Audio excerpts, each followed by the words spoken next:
খবরে নজর রাখতে হবে, কারণ কারখানা থেকে দূষণ ছড়াচ্ছে। স্পঞ্জ আয়রনের কারখানা, বারবার বলার পরেও যখন নিয়ন্ত্রণ আনা যাচ্ছে না, তখনই জানা যাচ্ছে আবার একটা কারখানা খুলেছে তারা। তো সেই কারখানা বন্ধ করে দিল সেখানে খড়গপুর জনজাগরণ কমিটি। আমার সঙ্গে শঙ্কর রয়েছেন, সরাসরি বলতে পারবেন শঙ্কর। প্রশাসনকে জানানো হয়েছিল আগে, তারপরেও আবার কারখানা। দেখো তনু, তোমাকে জানিয়ে রাখি যে গতকাল সন্ধ্যেবেলা একেবারে পুলিশের সামনে জনজাগরণ কমিটির পক্ষ থেকে রেশমির একটি কারখানার একটা নতুন ইউনিট তৈরি হচ্ছিল, আর সেই ইউনিট তারা গিয়ে বন্ধ করে দিয়েছে।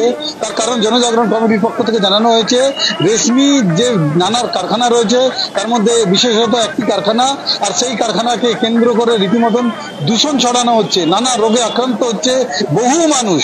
বারবার প্রশাসনকে জানিয়ে আনা হয়েছে, কিন্তু কোনো কর্ণপাত করছে না প্রশাসন। এরপরে এই যে ইউনিটে কাজ চলছিল তারা সেখানে পৌঁছেছে, এবং যে চুল্লির কাজ চলছিল তাদের মধ্যে আতঙ্ক হয়েছে যে রেশমি হয়তো আরো কোনো স্পঞ্জ আয়রন কারখানা সেখানে গড়ে তুলবে, এবং এই আতঙ্কের জেরে তারা সেখানে পৌঁছায়।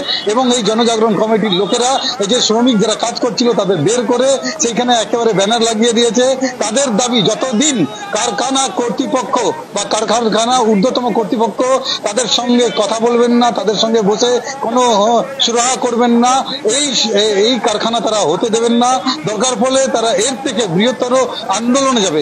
যদিও কারখানা কর্তৃপক্ষ পরিষ্কারভাবে জানিয়েছেন যে এটা কি ইউনিট হচ্ছে তা এখনো স্পষ্ট নেই, তবে আমরা তাদেরকে রিকোয়েস্ট করেছি যাতে এইখানে ইন্ডাস্ট্রি হলে লোক কাজ পাবে, কিন্তু তা করতে দিচ্ছে না।